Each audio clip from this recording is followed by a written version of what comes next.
जानकारी न्यूज में आप सभी का स्वागत है। वक्फ संशोधन कानून को लेकर के पूरे देश में चल रहे विरोध प्रदर्शनों के बीच दो और राज्यों में फसाद की खबर सामने आ रही है। पहला राज्य असम है, जहां पर वक्फ संशोधन कानून के खिलाफ प्रदर्शन के दौरान फसाद हो गया है। यहां पर पुलिस और विरोध प्रदर्शन करने वाले लोगों के बीच जबरदस्त तरीके से झड़प की खबर सामने आ रही है। इसके कई वीडियो फुटेज तस्वीरें सामने आ रही है, जो आगे मैं आप लोगों को दिखाने वाला हूं। साथ ही साथ मामला झारखंड से भी सामने आ रहा है। यहां पर भी इसी तरीके से एक शोभा यात्रा निकाली जाती है और शोभा यात्रा निकालने वक्त बवाल हो गया। दो समुदाय के लोग आपस में भिड़े हैं और एक दूसरे के ऊपर खूब जो है जबरदस्त तरीके से पत्थर फेंके गए, जिसके बाद यहां पर हालात बेकाबू हुए, हाईवे जाम हो गया है। पुलिस को धारा 144 के साथ साथ कई पाबंदियां लगानी पड़ी हैं। आगे इसके बारे में भी विस्तार से जानकारी देंगे कि दरअसल ये पूरा मामला क्या था और इतना बड़ा बवाल ये हुआ कैसे झारखंड में। तीसरी बड़ी खबर, वक्फ कानून के साइड इफेक्ट्स आने शुरू हो चुके हैं। खबर हल्द्वानी उत्तराखंड से सामने आ रही है, जहां पर सरकार की तरफ से 18 मदरसों को अवैध बता करके इसमें से 14 को सील कर दिया गया। कहा जा रहा है कि ये मदरसे अवैध थे, लेकिन मदरसा चलाने वाले लोगों की तरफ से जो कहा जा रहा है ना, वो आपको जरूर सुनना चाहिए। आगे उनके बयान को भी सुनाऊंगा, उससे पहले एक छोटी सी रिक्वेस्ट, अगर वीडियो पसंद आए तो लाइक जरूर करिए। चैनल पर अगर आप नए हैं तो सब्सक्राइब करने के बाद बेल आइकन को प्रेस करना ना भूलें। बात करेंगे पहली और बड़ी खबर की। आप सब जानते हैं, अभी एक दिन पहले वक्फ संशोधन कानून के खिलाफ प्रदर्शन के दौरान बंगाल के मुर्शिदाबाद में जबरदस्त फसाद हुआ। 3 लोग पहले खत्म हुए और आज खबर आ रही है कि एक और मुस्लिम समुदाय से ताल्लुक रखने वाला व्यक्ति खत्म हो गया पुलिस की फायरिंग। खैर, अब एग्जैक्टली क्या हुआ, अगर कोई जांच की जाए निष्पक्ष तरीके से तो पता होगा कि किस तरीके से तमाम चीजें हुई हैं। लेकिन मामला अभी बंगाल का थमा नहीं है। खबर असम से सामने आ रही, यहां पर भी फसाद की खबर है। आपको स्क्रीन पर मैं खबर दिखा रहा हूं, देखिए। देशव्यापी वक्फ विरोधी प्रदर्शन और पश्चिम बंगाल में हिंसा के बाद रविवार को असम के सिलचर में हिंसा भड़क उठी। रविवार को प्रदर्शनकारियों और पुलिस के बीच झड़प शुरू हो गई है। बताया जा रहा है कि पुलिस और प्रदर्शनकारियों के बीच किसी मामले को लेकर कहासुनी हुई, उसके बाद ये आपस में भिड़े हैं, उसके बाद यहां पर हालात तनावपूर्ण बन गए हैं। इस स्थिति को नियंत्रित करने के लिए पुलिस ने यहां पर बल प्रयोग भी किया है।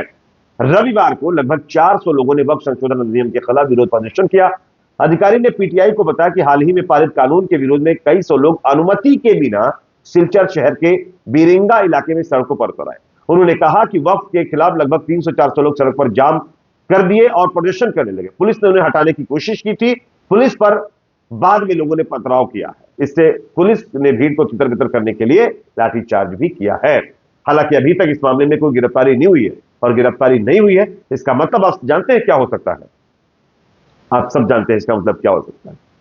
आप देखिए, हमारे देश के अंदर कुछ लोग हथियारों को ले लेकर के सड़कों को जाम कर रहे हैं, तोड़फोड़ कर रहे हैं, बवाल कर रहे हैं, नारेबाजी कर रहे हैं। वहां पर पुलिस को कोई दिक्कत नहीं होती, वहां पर पुलिस को ट्रैफिक जाम नजर नहीं आता है। लेकिन अगर कोई वक्फ कानून के खिलाफ, सरकार के खिलाफ, उसकी नीतियों के खिलाफ प्रदर्शन कर दे, विरोध कर दे, तो या तो वो देश विरोधी हो जाता है, या फिर यह कहकर उनको दबाने की कोशिश की जाती है कि इन्होंने परमिशन नहीं दी। हमारे देश में के अंदर न जाने कितनी यात्राएं निकाली जा रही है।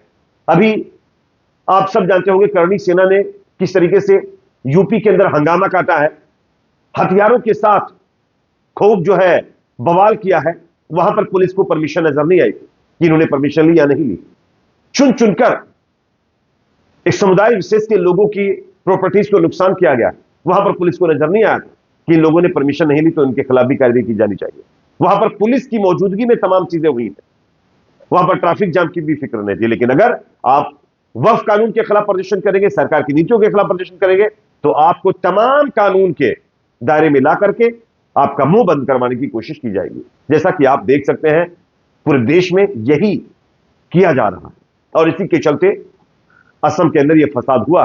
बीजेपी की सरकार है ना, और आप सब जानते हैं जहां पर बीजेपी की सरकार होती है, वहां पर बीजेपी सरकार के कानूनों के खिलाफ आप कैसे आवाज उठा पाएंगे? उसके बावजूद भी कुछ लोग ये कह रहे हैं कि देश में अभी भी डेमोक्रेसी बची हुई है। अरे, लोगों को फ्रीडम ऑफ स्पीच ही नहीं है, लोगों के पास बोलने तक का मतलब जो है मौका नहीं है, उनकी आवाज बोलने से पहले बंद करवा दी जा रही है। ये डेमोक्रेसी नहीं है, ये तानाशाही है। अब मैं आपको दूसरे स्टेट की तरफ लेके चलता हूं, यहां पर भी बवाल हुआ झारखंड के अंदर। हजारीबाग में धार्मिक शोभा यात्रा के दौरान पथराव और आगजनी, हाईवे जाम। आप देखिए स्क्रीन पर खबर। रविवार को झारखंड के हजारीबाग जिले से शोभा यात्रा के दौरान बवाल की खबर सामने आई है। धार्मिक शोभा यात्रा के दौरान बताया जा रहा है कि दो समुदाय के लोग आपस में भिड़ने की वजह से यहां पर खूब बवाल हुआ, पत्थरबाजी भी हुई। साथ ही वरीय अधिकारी भी मौके पर पहुंचे। झड़प के कारण दिल्ली कोलकाता राष्ट्रीय राजमार्ग यानी नेशनल हाईवे 2 को भी बाधित किया गया। मिली जानकारी के अनुसार हजारीबाग के बरकट्टा कट्टा थाना क्षेत्र के झुरझुरी गांव में श्री श्री 108 श्री सतचंडी महाराज की तरफ से शोभा यात्रा के दौरान जो है मस्जिद के पास जाकर के कुछ लोगों के द्वारा, आप जानते हैं ना, ट्रेन चला हुआ है ना, मस्जिद के सामने जाकर के हुड़दंगाई की जाती है। उसके बाद दूसरे समुदाय के लोग उन्होंने एतराज जताया और उन्होंने इसकी मुखालिफत की। कुछ लोगों को बर्दाश्त नहीं हुआ। उसके बाद क्या है, आपस में दोनों समुदाय के लोग भिड़ गए और खूब यहां पर पत्थर चले। क्या आज हमारे देश का हाल है। आप देखिए शोभा यात्रा के नाम पर किस तरीके से बवाल किया जाता है। शोभा यात्रा के नाम पर और तमाम यात्राओं के नाम पर धार्मिक स्थलों के सामने जाकर के हंगामा काटा जाता है।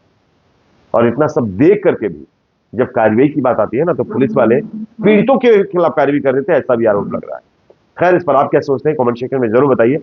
एक और बड़ी खबर सामने आ रही है। वक्फ कानून के साइड इफेक्ट्स आने शुरू हो चुके हैं। मैं आपको स्क्रीन पर एक खबर दिखा रहा हूं। ये खबर आप देखिए। ये हल्द्वानी की खबर है उत्तराखंड से, जहां पर 18 मदरसों को अवैध करार दिया गया, जिसमें से 14 को सील कर दिया गया। बताया जा रहा है कि रेल भूमि पर अतिक्रमण और फरवरी 2024 में दंगा मामले में चर्चित वन धूलपुरा क्षेत्र में अब अवैध मदरसों को लेकर प्रशासन व पुलिस की बड़ी कार्रवाई देखने को मिली है। पहली बार एक साथ 14 मदरसों को एक ही दिन में सील कर दिया गया है। चिन्हित 4 और मदरसे 14 अप्रैल को सील किए जाएंगे। दिन भर 9 घंटे चली कार्रवाई के दौरान भारी पुलिस बल फोर्स तैनात रहा। किसी तरह के विरोध की स्थिति नहीं बनी। जो उत्तराखंड के सीएम है धामी साहब, उन्होंने कार्रवाई के आदेश दिए।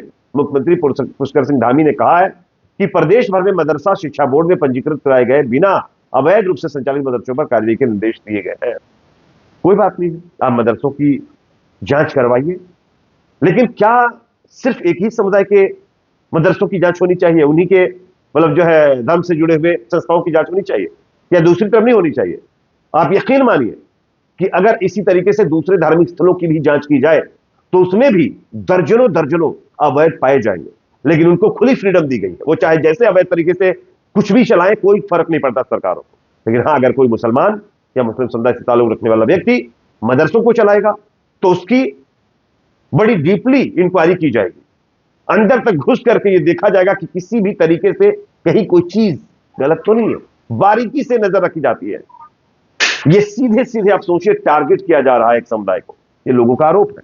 उस पर आप क्या सोचते हैं कमेंट सेक्शन में जरूर बताएं। वीडियो पसंद है तो लाइक करें, शेयर करें, चैनल पर नए तो सब्सक्राइब जरूर करें।